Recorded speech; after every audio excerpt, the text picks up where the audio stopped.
Good morning. Today is December 2nd, 2025, and I'm calling to order the Council Subcommittee on Water Issues. Roll call, please. Chair Rusing, Here? Member Fruworth, Here.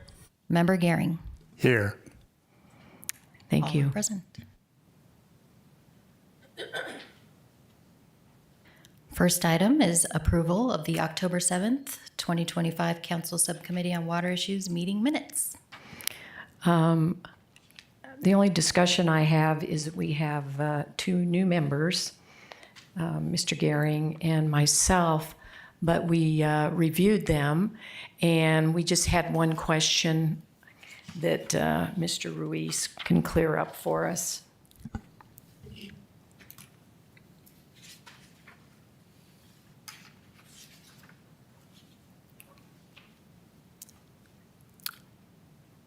Hello, everybody. Brian Reese, Water Resources Manager for City of Prescott in the Community Development Department. Chair and Mayor Rusing, is that question related to the restrooms? Yes, it was a question that Chair Good had asked at the last meeting about the restrooms. Yes. So we look back. This question pertains to a restroom that was provided in the non-residential table and at 218 North Cortez. And the previous table showed a 0.42 acre feet water usage for the restroom. We went back and looked at the demand analysis that was created, and it was just simply a typo on it. It should have been 0.21 acre feet of usage. Okay. So we went ahead and we've updated that on the tables I'm going to be presenting to you today.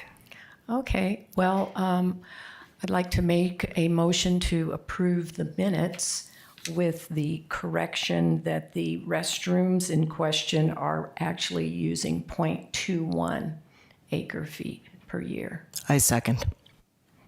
All in favor?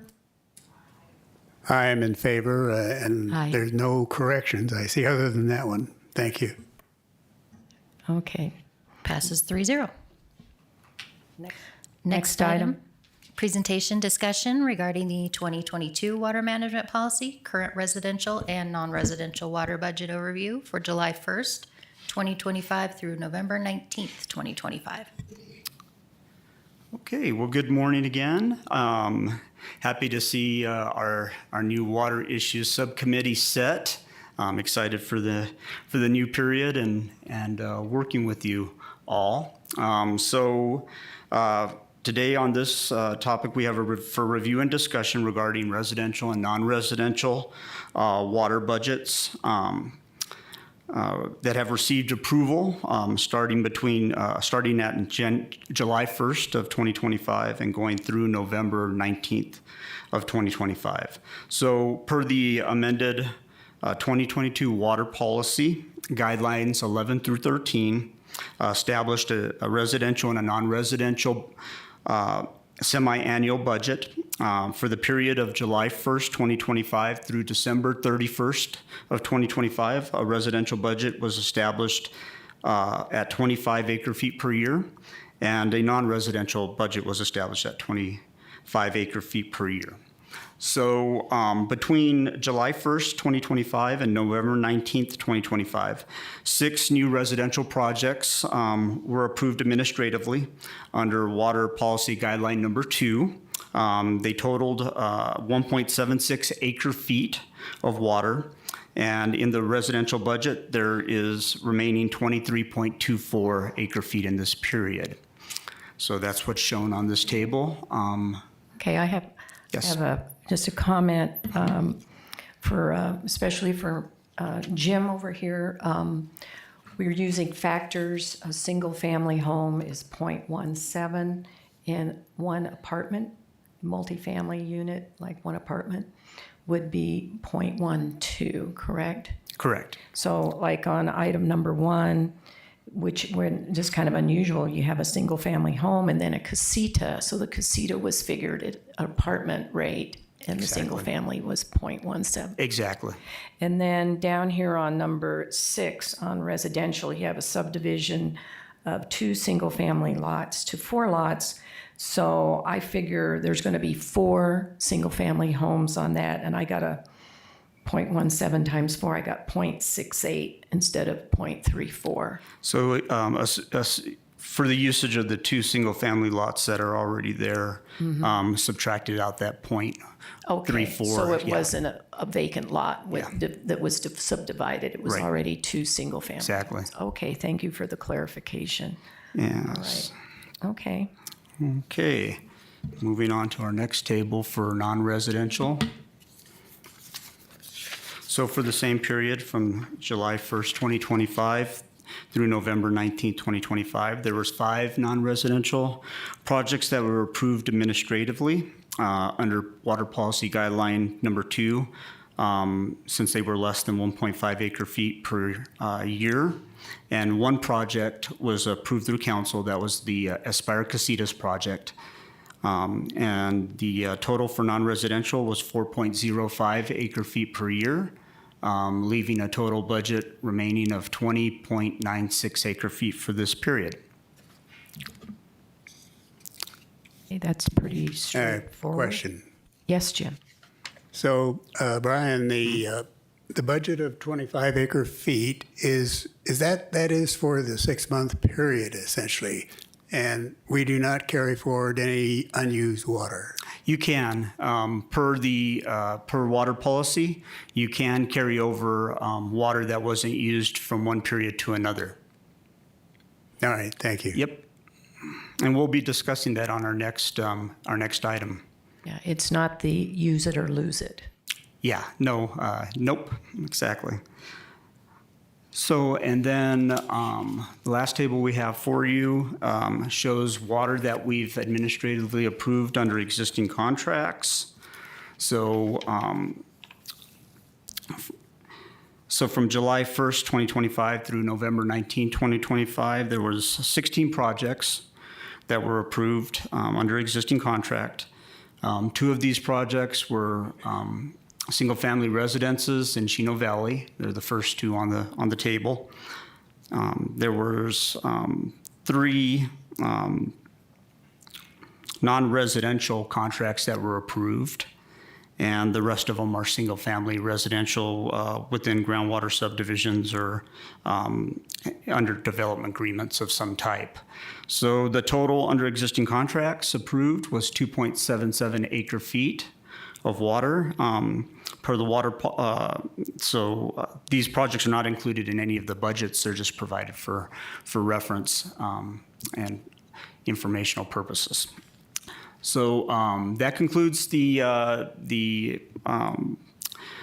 residential budget item here. If there's any questions, I'd be happy to try to answer. Lois, do you have any comments? Jim? No, thank you. Okay. Thank you, Brian. Next item.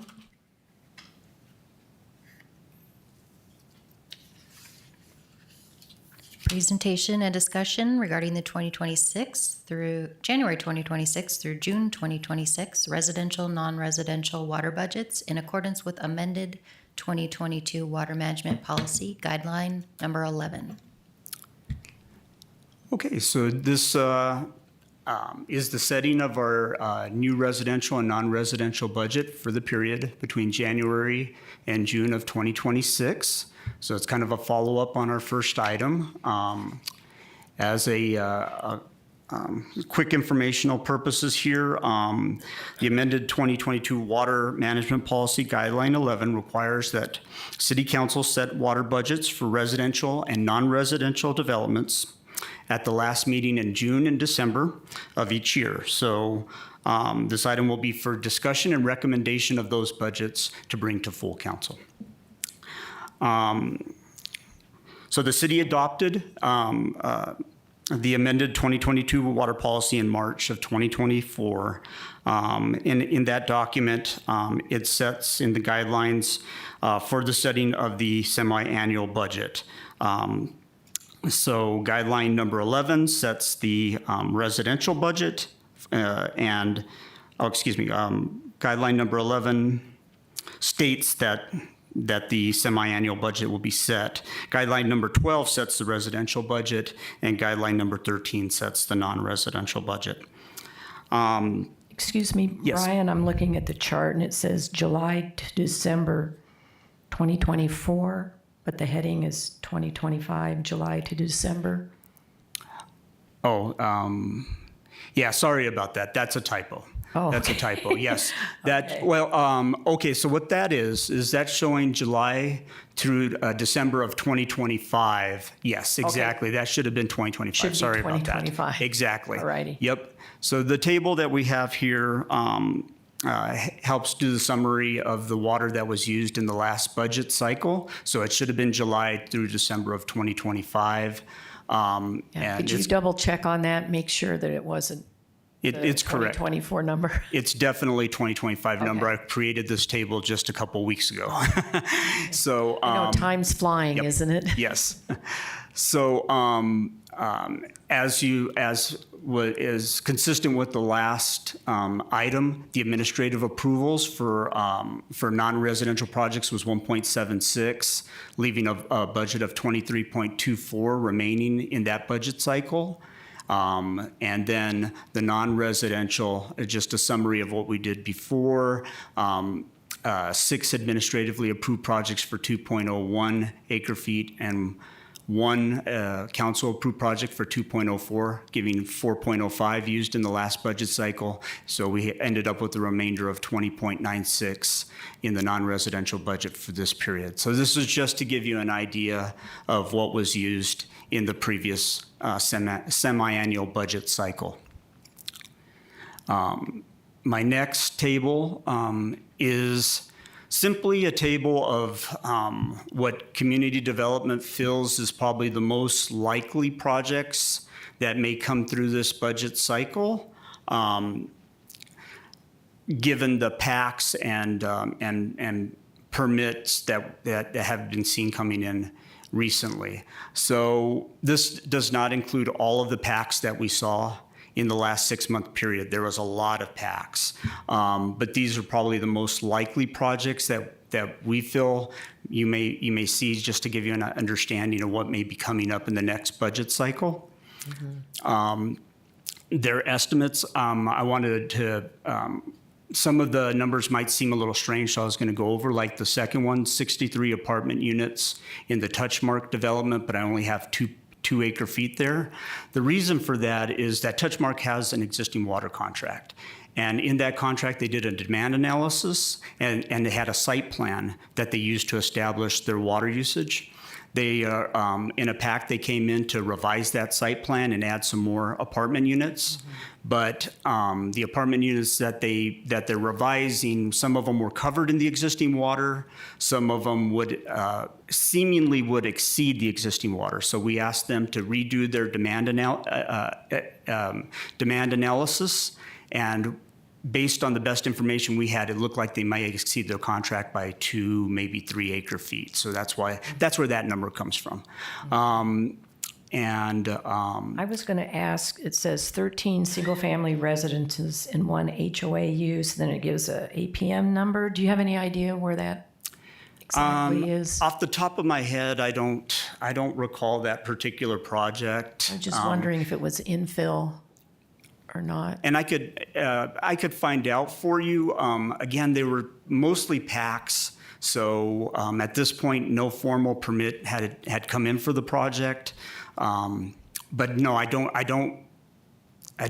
recall off the top of my head exactly where that project I'll look was. it up.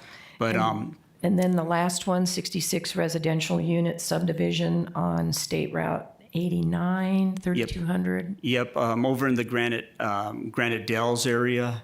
So again, a PAC that came in for that particular project. We'll have to investigate, make sure it doesn't have any existing development agreement associated with it. Is it in the city limits? Because I know a lot of Granite Dells is in the county. I'd have to check and see if it's in the city limits or not. But again, just potential projects that we saw that came in through PAC. For these particular projects, if you add up all the water, which again, the water is just estimates based on quite quite frankly, just a very quick review of the PAC information, came up to about 25 acre feet. In the last 3 or 4 years since I've been here, we've been seeing somewhere between 20, 25% up to 50% of the actual water that we're estimating actually come through for a period. So that's how you get that range of 6 through 13. Quite frankly, in a budget where we did exceed our budget, the project that exceeded it was one that wasn't on our PAC list when we were doing our summary for there. It really is just kind of give you an idea of what we're seeing at the PAC level in community development to give you kind of the best information that we have available, but nothing is set in stone. It's always good to plan ahead and avoid as many surprises as possible. That's what we're trying to do. Managing your water. Chelsea, did you have something additional? Yes, Madam Mayor, thank you very much. Chelsea Walton, Community Development Director. So the 2 projects that you inquired about, the 13 SFR and 1 HOA use, is relative to a new extension in the Cliff Rose development. So that would be the infill.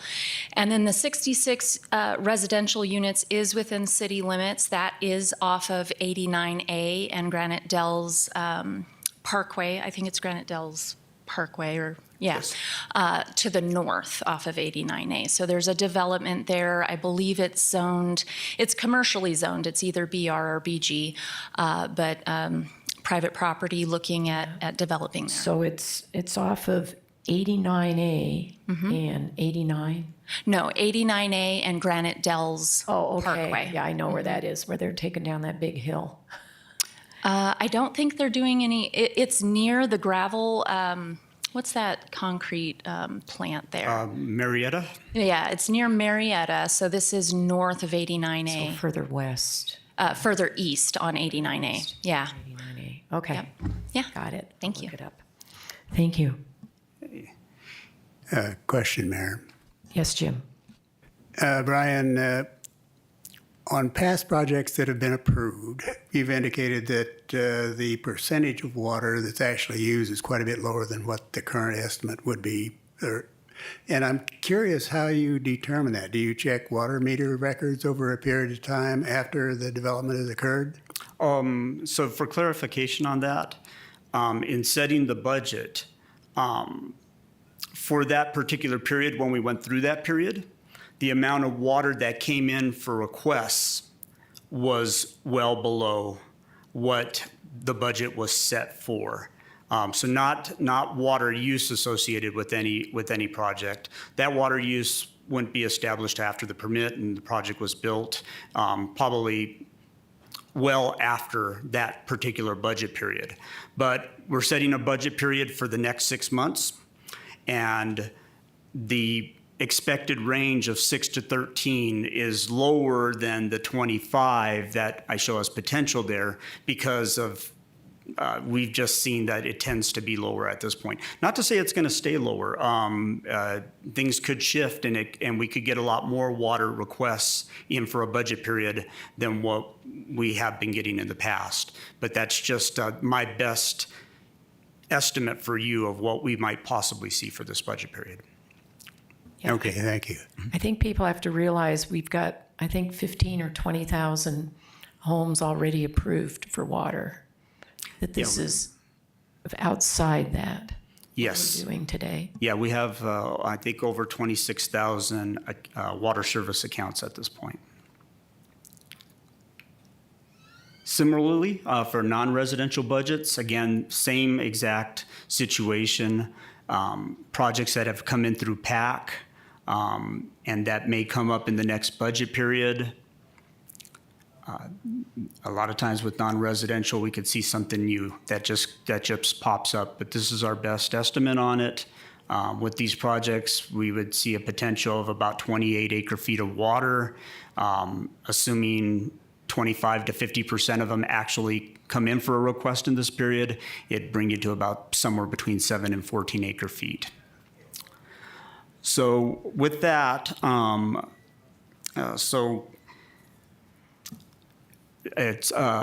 this body is here to make a recommendation on a water budget for the next period. starting on January 1st and going through June 30th. And this information is to help to see if you would like to set it to at the same levels of 25. It's in your purview to make recommendations to either adjust the limits if you so feel that that's appropriate. You could take water from the previous budget period and you could bring it over into the next budget period if you so choose. We did not use very much water in the last budget period, so that might be taken into consideration. Yeah. But really, it's your recommendation on what you think would be appropriate to set the budgets for the next period would be. Yeah, so we'll be making a recommendation to council for a vote, Yes, exactly. basically. Okay. Exactly. Councilwoman Fruworth, any comments? Yeah, I studied this and compared to what's been happening the last 2 years that I've been on this committee, and I think given this expected range and potential, I think continuing the 25 for each for the next January through June is where I personally landed. Mr. Gehring? And I agree with that, 25 for each. Yeah, I say we stay consistent, 25 and 25, and send that recommendation to council. Is it going to be on the December 9th? Yes, definitely. Next I try week. to get it through for December, so it's set for our January budget to start off our new All righty. budget season. Okay. Yeah. Excellent. Thank you. Okay, so a motion to I move. recommend? Yeah, I move to recommend a water budget for residential at 25 acre feet for January through June, and the same amount for the non-residential 25 acre feet, January through June of 26. Second, let's vote. Aye. Aye. Passes 3-0. Thank you. Next item, presentation and discussion regarding a PFAS treatment study update.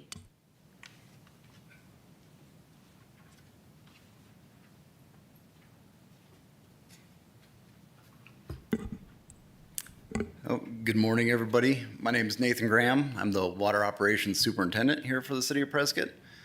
And today I'm going to give you an update on our PFAS consultant contract. So just a quick introduction, to per and polyfluoroalkyl. I'm not a chemist, so sorry if I butchered that, operations guy. So what are PFAS and why do they matter? So PFAS is a general name for fluoridated carbon chains that resist degradation in the environment. There's over 10,000 identified, and they are found in many commercial products, including cookware, food packages, and textiles. A lot of Teflon stuff, cooking pans, stuff like that. And they're released into the wastewater system from normal use, dishwashers, washing machines, stuff like that. And wastewater plants cannot effectively remove them from the waste stream. And they've also been found in water, air, and soil samples throughout the environment. So that was just a quick rundown.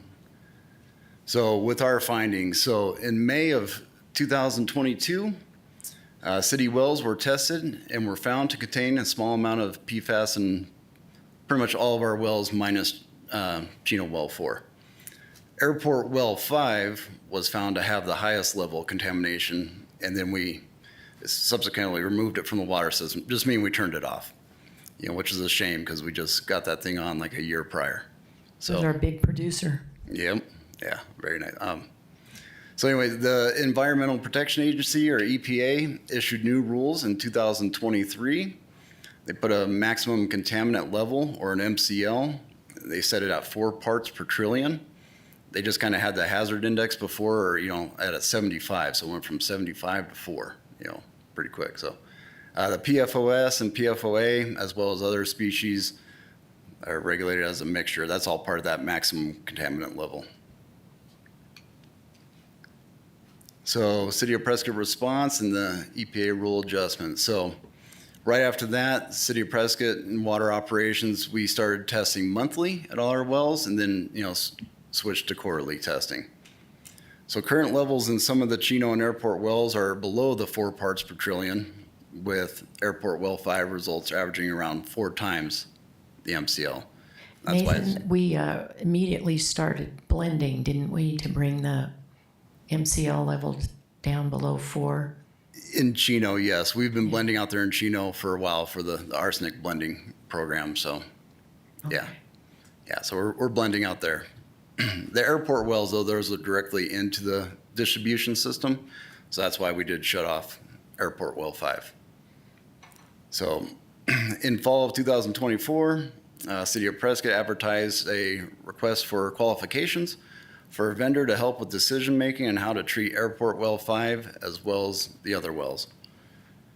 May of 2025, EPA retracts several regulated PFAS substances, but maintains the MCL on PFOS and PFOA. And they did extend the date of compliance to May of 2031. Some of the stuff that they retracted, it didn't really benefit us because we were well below with those. So, sure. So the purpose and objective of this contract. So the scope of this contract is very complex, but will help us understand how PFAS gets into the aquifer and ways to determine additional well sites at the airport well field. The reason why we have airport well field underlined is, so when we created the scope, we had both the airport well field and the Chino well field. But then when we started getting prices back, I guess, it ended up being too high. So we just focus on the airport well field. Since Chino was, with the EPDS out there, entry point to distribution system being blended, we were well below the MCL. So we pretty much put all our focus into the airport well field. But there'll be more to come on that in the next few slides. So, so with this scope, the following technical reports will be generated from the study. So we're going to do a hydrogeological evaluation, studies the existing aquifer, finds the best areas for new wells in the airport area. This also includes a particle tracking model, which was probably the best part of this scope in my eyes. But so it looks at potential the PFAS sources, how it's kind of traveling around underground, and then assists in siting new wells. I think one of the things we're trying to decide is what's most cost effective to drill a new well or just treat like the airport well 5. And hopefully that's in the scope here of this analysis, do you think? Yes, it'll be in the one of the end sites. We did get it in there, so they're going to do a cost analysis with that. Okay. Because yes, that was a big one for me too. And then another thing I was wondering is we're starting to talk about centralization of our wastewater treatment plants, just using the airport. Is that going to be part of the scope, looking at future expansion and higher capacity, increasing the capacity so that that'll include our PFAS treatments? I don't More know. water. Yeah, I don't know the answer to that. I can definitely More get the affluent. answer. Yeah, Steve and Gwen, I think, they've been really discussing that. I think that's why Steve's not here today. He's got a meeting on that. Good. And centralization is on the wastewater side. This study is focusing totally on the water distribution side, I believe, right, Nathan? Yeah, Okay. Yeah. correct. Yeah. Thanks for the clarification. I was just thinking of, we have PFAS in our wastewater too. Question, Mayor. Yes, Jim? So, Brian, we know what the PFAS contamination level is in wastewater, right? And we are trying to recharge groundwater with that stream, are we not? We have done some testing on our wastewater. Steve Olfers, our utility manager, probably would be better to speak on those particular levels. But yes, we have done testing on our wastewater, and we do understand there is PFAS contamination within it. Above the MCL? I don't have the MCL off the top of my head. I could get that information for you. Yes, thank you. Okay. Yeah, this is all integrated, and we'll have to maybe have educate the public on avoiding products that have PFAS in them so that they don't contaminate our wastewater. And that would help with all of our treatments. Yeah, it's a very good idea. So part of this scope, with evaluating the PFAS treatment, we're also doing a hydraulic analysis of the airport distribution system. This will model the airport distribution system, include new PFAS treatment systems, recommend airport distribution system upgrades, because anytime, we add, any kind of treatment filters, it adds additional head stuff. So we got to really examine how the distribution system is going to handle that. Also, we'll determine too, which technology should be used between granular activated carbon, GAC, or ion exchange. This also examines the residuals management as far as disposal of once it is spent. What do we do with it? Question, Mayor. Yes, Jim. So I think it's a mistake to limit your investigation of treatment processes to just those. For instance, powdered activated carbon is much smaller carbon particles and results, at least according to an American Water Works study, to less waste. And one of the major costs we're going to have to get an answer to is how are we going to dispose of the activated carbon that absorbs PFAS, because it's going to be a hazardous waste. You can't put it in the landfill probably unless we have sealed landfills. But in short, though, my concern is limiting your treatment train processes to those. For instance, the one I saw with American Water Works Association used microcarbon spheres, and it was very efficient in terms of the way it treated PFAS. It was capable of treating a wide range of different types of PFAS, and it produced a very low residual level of waste product. So if you like, I'll send you a link to take a look at that. Absolutely. I'd love to, yeah. Because as you'll see in the next few slides, we were able to add some different things to the scope. So this would be, and we're kind of right in the middle of those discussions. So yeah, whatever information you have, I'd love to see. Thank you. And then also with this scope, it gives us some high-level treatment, conceptual layouts, with our existing sites. So timelines and deliverables for this. So the PFAS roadmap, which is, the final report. What they're going to do is they're going to combine all the memoranda into one report, recommendations for phasing for immediate, intermediate, and long-term solutions.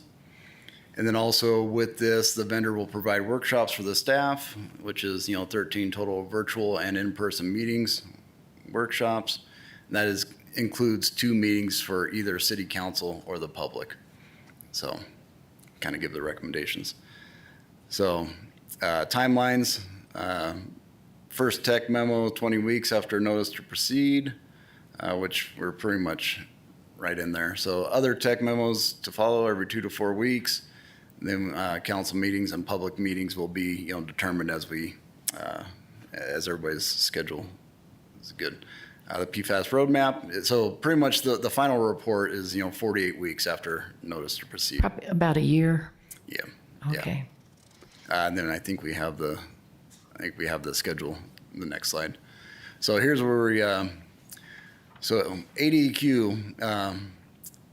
So at the October 7th, 2025 WIS meeting, ADEQ presented information on additional funding sources available to small and disadvantaged water systems to address PFAS issues. Prescott was identified as a disadvantaged community and may qualify for ADEQ funding, which is good. But yes, there's always the catch too. So several small water systems in Prescott area currently have elevated PFAS levels, and ADEQ is interested in exploring whether they could be connected to Prescott's system. So right now they're doing a feasibility study to evaluate the possibility of integrating these smaller systems into ours to determine, potential benefits, all around, I guess. So that's going on. And so like I was saying, when we did the scope, we included Chino well field and everything, but then had to remove that due to, money. So here we go with the additional scope with ADQ funding. So identify existing Chino Valley aquifer conditions, recommend well design considerations based on, same thing, existing hydrogeological conditions, provide future PFAS migration model to assist with understanding which wells may require PFAS remediation. Also, is to identify a preferred treatment technology for PFAS for the Chino system. Following technology options will be evaluated. Once again, it's the GAC, granular activated carbon, ion exchange, and we've included that fluorosorb in there as well. Same thing, this includes high-level conceptual site layouts. Combined versus individual wellhead treatment will be included as well. And then also model the Chino and airport distribution systems with new PFAS treatment to determine feasibility and improvements required for the combined treatment options. So that's good. So we're really excited to get pretty much our original scope that we came up with. Now it's all going to be in there with the additional ADQ funding. Nathan, I have a question. Say we proceed and we install a filtration system, and then some new technology comes along that's better and more cost-effective. Would it be extremely expensive to switch out? Would you just be changing material in a filtration system, or would you have to have a whole new filtration system? Well, I think, depending on what comes out, but if it is just a different media, we just have the vessels, so we'd be, changing out that media with new one inside the existing vessel, hopefully. Mm-hmm. Obviously, we'll have to see what does come out because, yes, with this, there's a lot of companies. Yes. They're diving deep into this. Mm-hmm. Yeah, one of them was using sawdust and biomass, and it's kind of in the early stages, but they had a hard time trying to get it to be consistent. Yeah. So they're working on that. I bet, yeah. I'd say in the next decade. Jim? Question. Yeah. So it's been my experience that before you select a treatment process, you must go through pilot testing with that process. And you must go through pilot testing for an extended period. For instance, I had one experience where the process worked just fine for a week, but it broke down completely in 2 weeks of pilot testing. So keep that in mind. Absolutely, yes. And we will be doing the pilot testing. That is part of this. I don't think it made it into the slide, but we will be doing that for sure. So overall, with the combined, ADQ's funding, so we'll combine all memorandum into one comprehensive report, including recommendations for phasing of immediate, intermediate, long-term solutions, and then develop a cost analysis and feasibility between treatment or drilling new wells. So that's where we got that one back in there. Lois? Thanks. Brian, and my only concern is back one or two slides where ADQ wants to leverage helping us as a disadvantaged community with picking up some other Prescott area, non-city of Prescott water systems.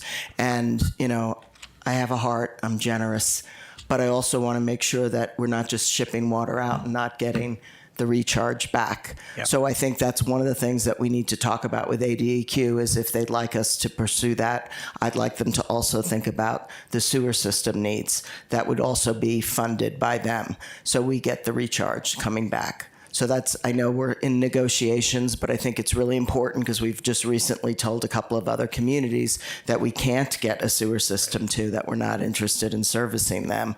So I just want to make sure that we're being equal with our non-residents.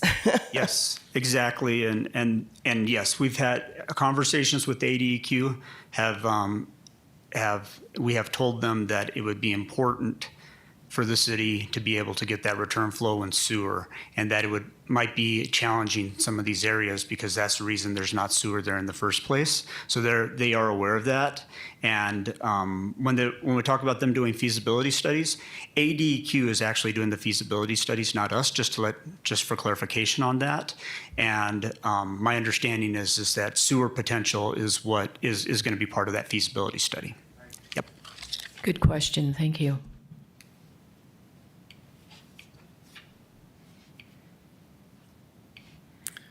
So here's an example, what they kind of working out with us. So there's a couple, pros and cons between the two, granular activated carbon and ion exchange. So with the GAC, pros are, effective for PFAS removal, widely used and well understood. It's got a lower O&M cost than ion exchange. And then reactivation, is available with select vendors. And I do hear there is a facility down in Gila Bend that can actually, reactivate it, incinerate. You lose some of it, but, you pretty much incinerate all the bad stuff off. I don't. That's just what they say. So some of the cons with it, with the GAC is, a lot of water loss. Backwash and forward flushing is required. Also high competition, low selectivity. Treatment effectiveness varies with water quality and PFAS speciation. And it does have a higher capital cost than ion exchange.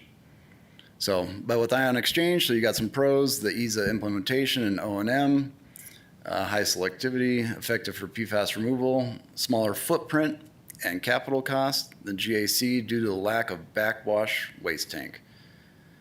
Cons for ion exchange is resin is more expensive than GAC per cubic foot. Performance impacted by chloride, and sulfate, and other anions. Forward flushing is required, so higher O&M costs than GAC. So pros and cons for both. So this is kind of just a little example slide of what they've kind of given us so far. Where we're at now, so here's kind of the schedule so you can see. Laser pointer.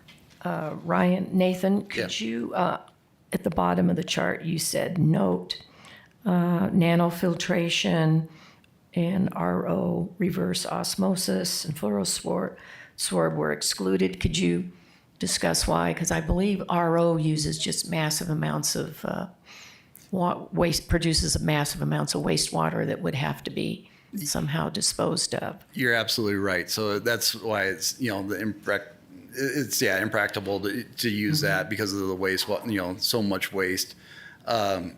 They have fluorosorb on here because, this is part of our original scope with just the airport wells. We're still in the works with everything else, but, like fluorosorb, from what I hear, I mean, it's doing pretty good, but there's not much long-term information, on it. I think they're getting there. But so for right now, from what I hear, that's why we excluded it. And the nanofiltration's just like a low-pressure RO system. Yeah, to be honest, I don't even know. I'm unaware of that one myself. So. Okay. Jim, do you have any comments about the options here?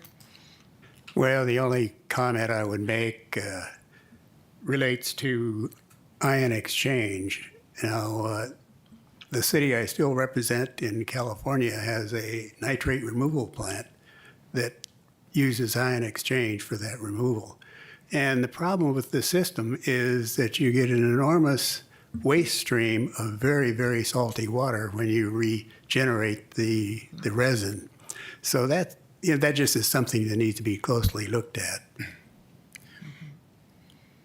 Yeah, absolutely. Thank you for that. It sounds like, both, either ion exchange or the GAC. I mean, we're going to have to do some waste, backwashing, forward flushing.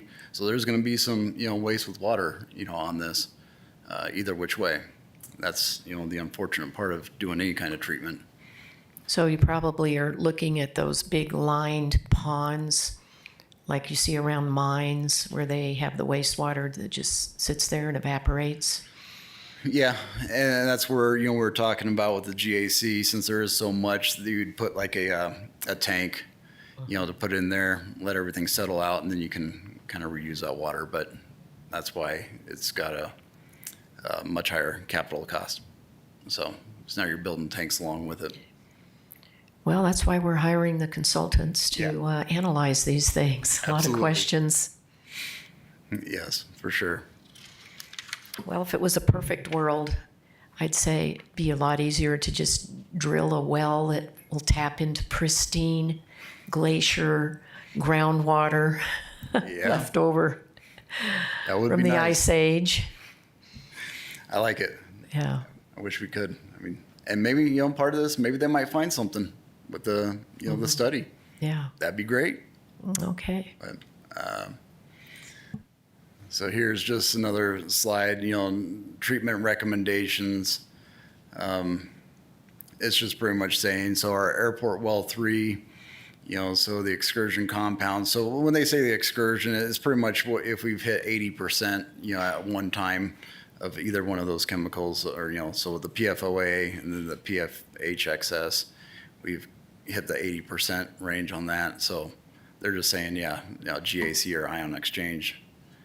And then AP5, obviously, we are high on the PFOA, PFOS, and then the HI is the hazard index, you know, the formula with all those extras, the Gen X, you know, PFHXS, PFNA, stuff like that. So same thing, saying GAC or ion exchange. You guys have any other questions? Lois? The only question I had, Brian, is our study schedule looked like a eye chart, and even if I put on my strongest Oh, yeah, glasses, it I was can't read it. impossible. So I glanced if there's at any it. way we could, that blown up, I could read Dibble. I could read it if I had that on a single piece of paper, if it's possible No problem. for us to We'll get it blown that. up for Thank you. Certainly. You're talking that schedule Yeah. that was on there? I mean, I have one copy right here, 11 by 17. Is it legible? Oh, yeah. Oh, nice. Okay. Thank you. Jim, do you have any comments? No, I'm fine for now. It looks like there's a lot of work to be done. Okay. And how much was the grant, just for my curiosity? I don't think they've come up with a dollar amount yet. I think we're still in the middle of it. Do you remember how much scoping we had to leave off the original contract was $100,000? Yeah, it's a few $100,000, yeah. Yeah, we're thinking it's in a couple $100,000 range. Okay. Yeah, but we'll get you the specific information that as they proceed on the negotiation with the contract. So ADEQ, my understanding is, will be contracting directly with our consultant Dibble and providing that extra scope of services that we want in our contract, but ADEQ is basically going to contract with Dibble to provide that. So, Okay. Yeah. All righty, thank you. Any more questions? All righty. Okay, next item. Presentation and discussion regarding an update on Willow Lake Management Plan and water levels at Willow Lake.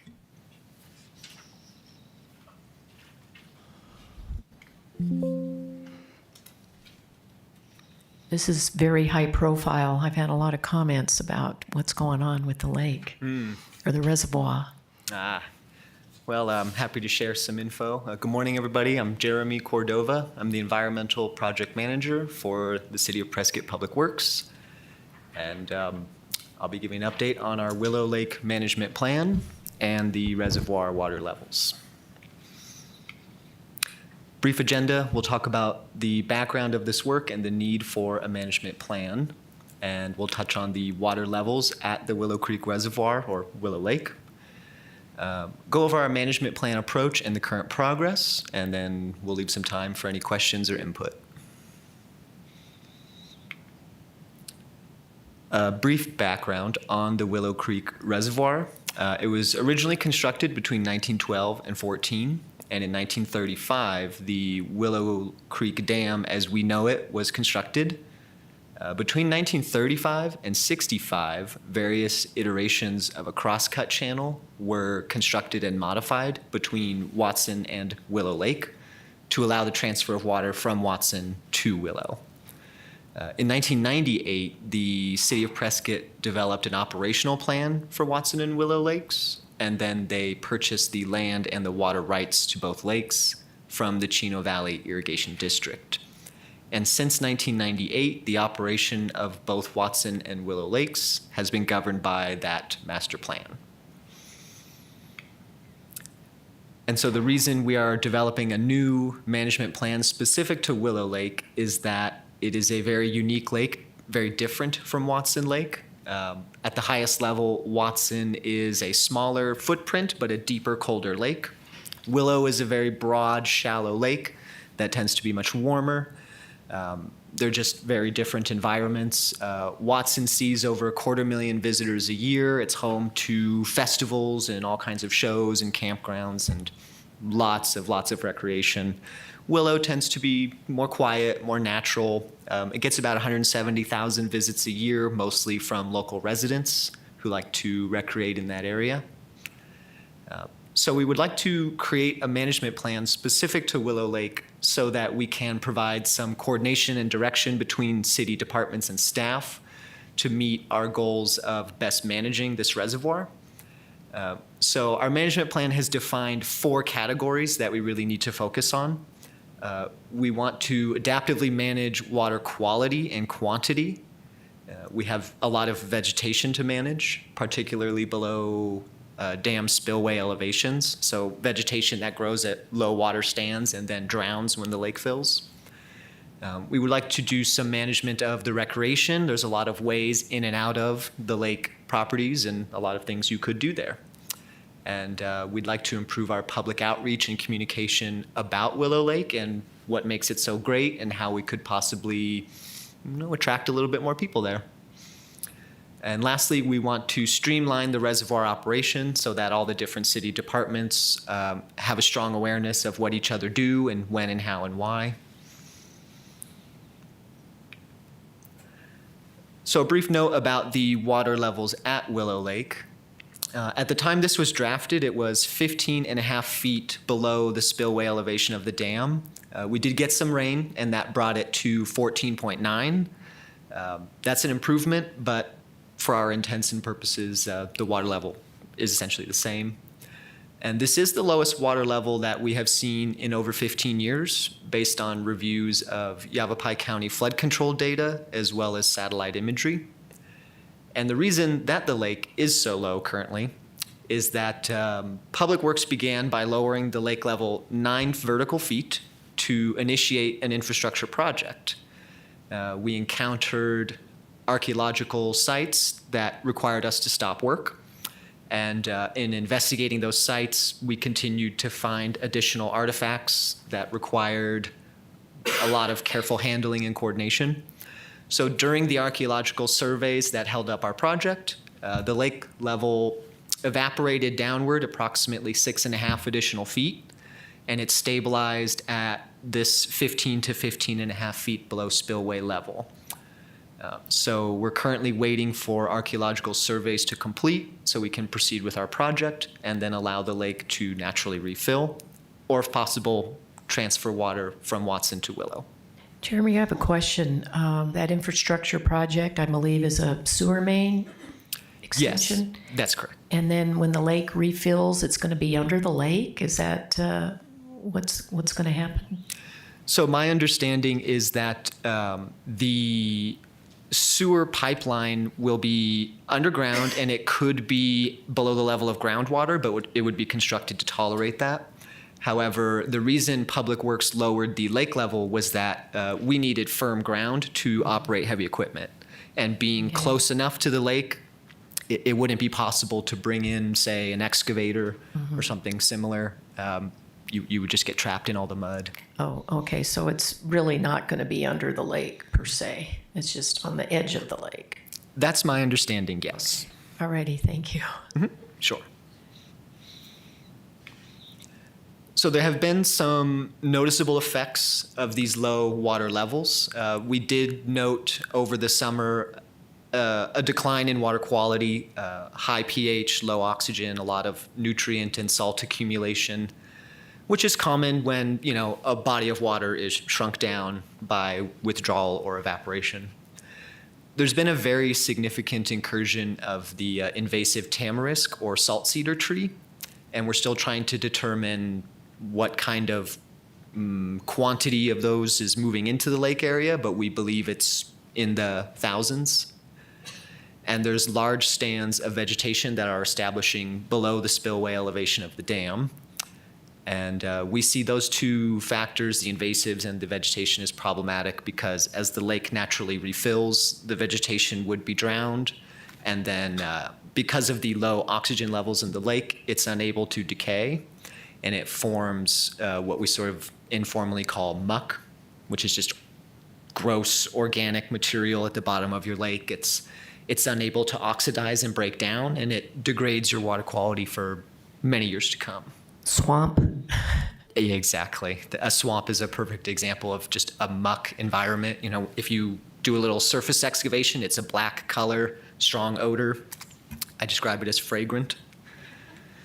And there's been a large increase in social trails, which is something that the Rec Service Department has been doing their best to manage and close off. Social trails are just unauthorized trails that people create. People are people. They see new areas exposed. They want to explore them. But those areas are home to endangered species, and they're difficult to manage and protect, and the city has certain obligations to try and protect those species. So our Trails and Open Space Manager, Chris Hosking, is excellent about monitoring for these unauthorized trails and blocking them off, but it's quite a significant effort. And all of this summarizes into, as a result of low lake levels, there's been a large increase in management needs for the lake. However, we do have some very positive opportunities while the lake is low. We have a perfect time right now to examine the bottom morphology of the lake and the sediment that is within the lake. So if we want to perform any sort of modification to the lake bottom, the creation of maybe deep water pockets, boating lanes, access lanes, things like that for water recreation, this would be a great time to do that.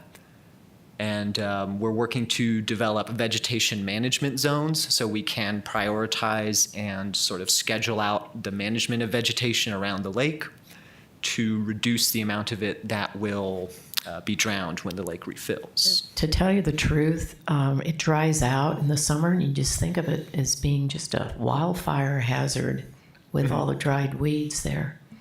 Yes, we have had the fire department as part of our management plan meetings, and they've been advising us on some recommendations for potential thinning, mowing, various options to reduce fuel. Good. And so I suppose the summary of this slide is that the water levels have degraded water quality significantly, but there are a lot of opportunities in terms of how we manage this reservoir. Lois? Jeremy or Brian, I'm not sure. Would any other outside organization have any problem with us examining the sediment and morphology of our lake bottom and making any changes to that? So we have thought about that, and in terms of capacity, we cannot increase the rated capacity of the reservoir, but we can recover the lost capacity, and that's an acceptable activity. And in terms of sediment removal, we understand that there's a certain level of sediment that has accumulated in the lake since its construction, and below that is native background sediment. We would anticipate that the native background sediment is very rich in archaeological remains that we have no interest in disturbing in any way. So we've approached a consultant, and they're working on a Willow Lake coring and sediment study, so we could understand how deep is the sediment that is deposited in the lake before we reach the native background. How deep is it possible to dig or dredge or remove or alter surface without touching native background? And also, what is the chemistry of that sediment? What could be done with it? Is it suitable for an agricultural use, or Does it contain any sort of potentially harmful substances or elements that would require us to dispose of it in a landfill? Because those would be very different project costs. And just to summarize on that, when we purchased the lakes, we purchased certain obligations that came with those lakes, and notification of various parties like SRP are required before doing certain modifications, and we're aware of those. And at this point, we're just studying various opportunities, but if they become actual projects, we would make all parties needed aware of any changes to the lake bottom. Question, Mayor. Jim? So, Brian, sorry, Jeremy? is there an environmental document in process for this project? Are we looking at doing any environmental assessment on the scoping of this project at this point? I don't recall seeing that in the scoping. So in terms of environmental assessment, we are working on a Willow Creek assessment with Natural Channel Design. We just received their proposal, and we've gotten our guidance from procurement to proceed with a contract. And so that will assess, where are your areas of erosion and deposition? Why is there so much sediment coming into the lake, and how can we reduce that? And also, how could we improve groundwater recharge in the Willow Lake corridor to better maintain a more stable lake level? I'll have a little bit of that in the next couple slides. And with this study, it's a plan. It will outcome strategies and goals. From those strategies and goals, we might actually have projects that come about in order to meet those strategies and goals. With those projects, usually that's when we'll do any type of environmental assessment that's required before you could actually do a construction of a project. Yeah. Thank you, Brian, but I've still got something here. Are there existing contracts or downstream water rights requirements for downstream release, some minimum level of downstream release? That's one question. Minimum requirement of release for downstream? Right. Are there downstream water rights holders that we have to release water for? And if so, how much? There's a stipulation in judgment that that was between the previous owner of the lakes and SRP. Yes. That set the amount of volume of water that can be released and the time period that can be released from the lake. And the city operates under that stipulation and judgment. That's how we operate the water that we release from the lake and take to our recharge basins. So that document sets the parameters that we operate those reservoirs under. Sounds like it sets the maximum amounts that are released or could be released. Correct. But we don't have a minimum from some downstream water rights holder? It's a slightly complicated question. When we purchased the lakes, some of the CVID owners relinquished all of their water rights to the city under that agreement. Some of them relinquished a portion of their water rights and still receive certain water rights. I'd have to really look into that document to see exactly what all of the various stipulations are. But in general, yes. So I don't think there's a minimum requirement for release in the lake at this point in time.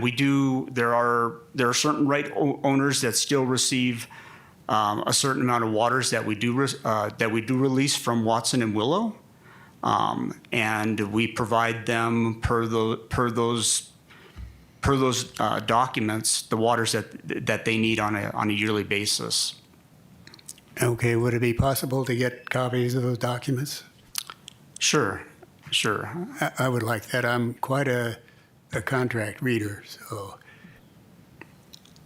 And then the reason I ask all this is I'm interested in the idea of at some point in the future of Prescott of direct reuse of downstream release instead of releasing all of it for a recharge. And I'm interested to know whether that's been thought about or not.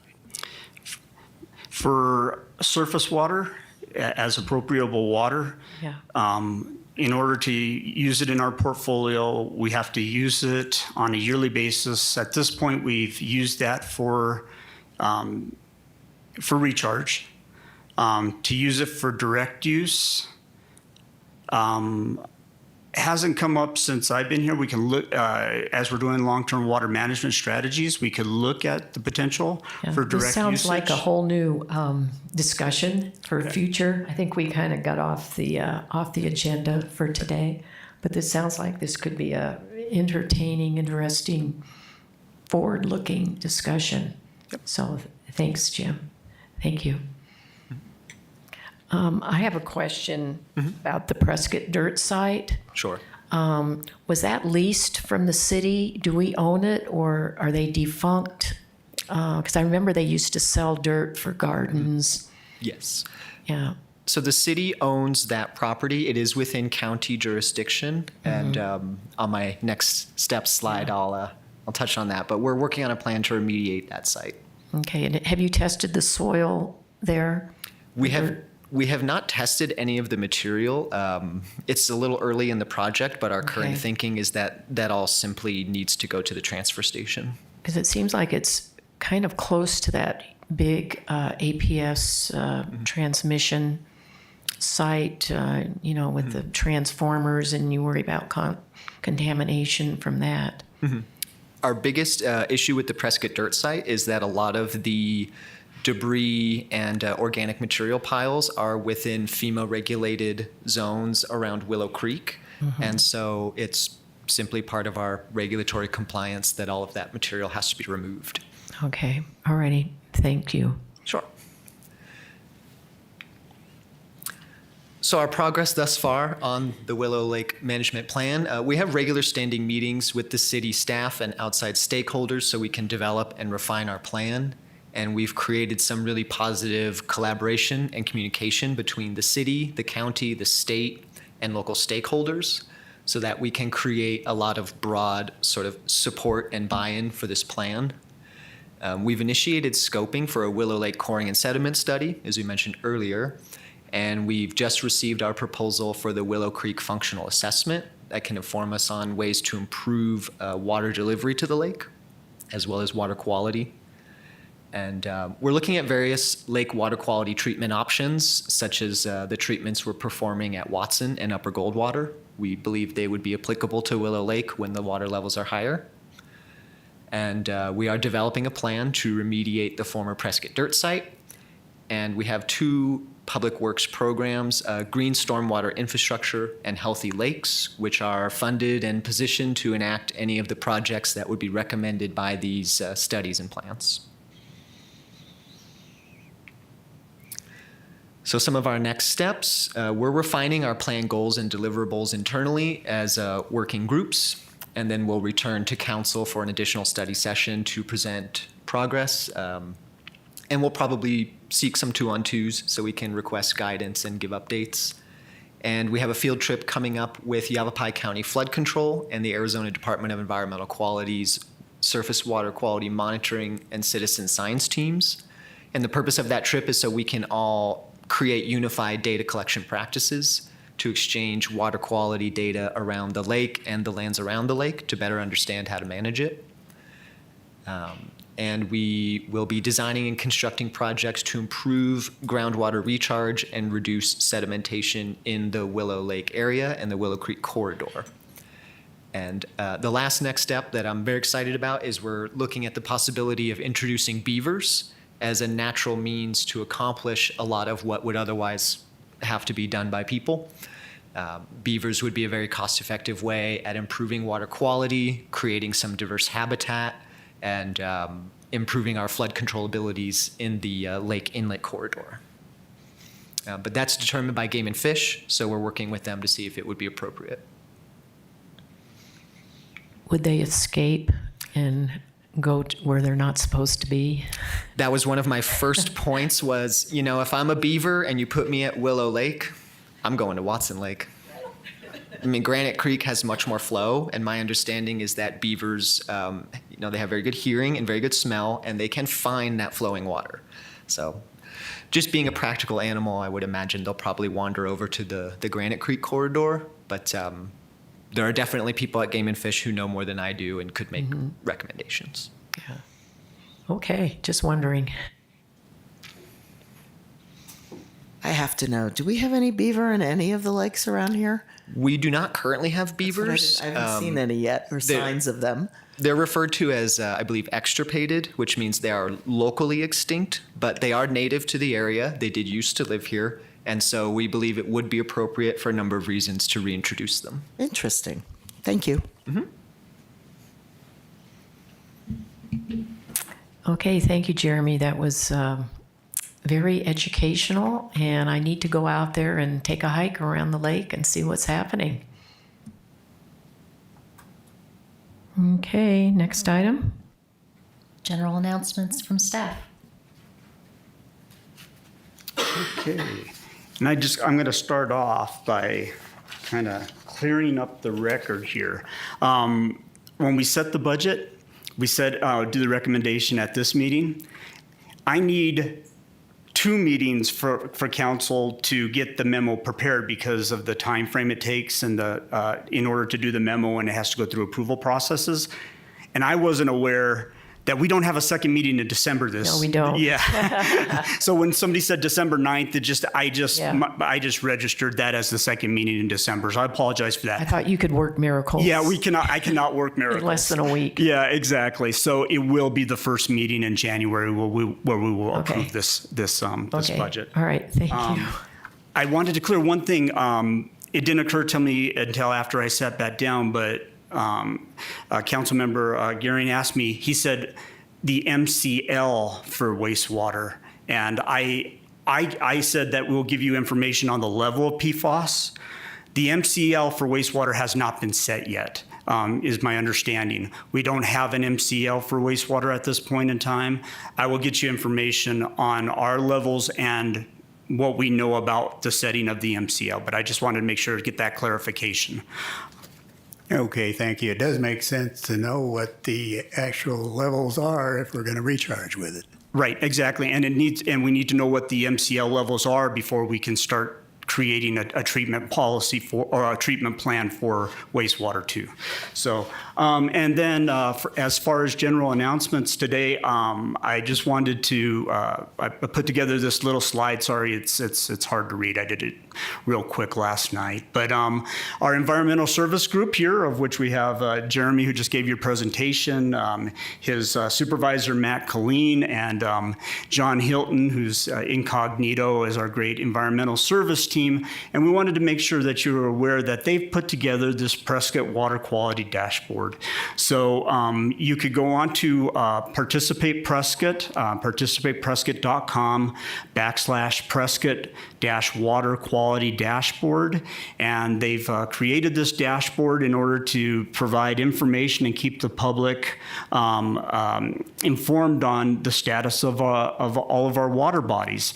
So this is just a little snippet of what you'll find when you go there. So I encourage you to go there and see the whole thing. But basically, they got all the water bodies listed. They're color coding them so that you know what the water quality conditions are for the lake at this point in time. Then they have an update section for all of the lakes. I just got a couple of them shown on here where they give updates on the water levels, water quality, basic information about the lakes to help the public understand what's going on. They got a frequently asked questions section in there, and then if you scroll down, there's even various videos on water quality and other information. So a great resource for the community. Just want to make sure you guys were aware that it's out there. So I did see it when it got released on social media, and I was watching. I appreciated you guys doing this because in the past, some random citizen would post all sorts of stuff that wasn't necessarily all correct. And so I appreciated when I saw that this came in the citizens' reactions to getting it straight from the city was good. My only concern, again, is Participate Prescott is one of those things. We do it with multiple other events, and the citizens keep forgetting about it. So, just periodically, I know you guys do, as a group, you go out on social media with some updates, especially if something's changing. So continue to push it to social media to get the habit for people to get to Participate Prescott, but well done. Good. And Maybe one of these days we can go swimming in Watson Lake. That's always been a lofty goal for me. I know our environmental services group are doing their best to make sure the water quality is swimmable. So with that, that's the only general announcement I had today for you. Okay, any more comments? Okay, thank you. This meeting is adjourned.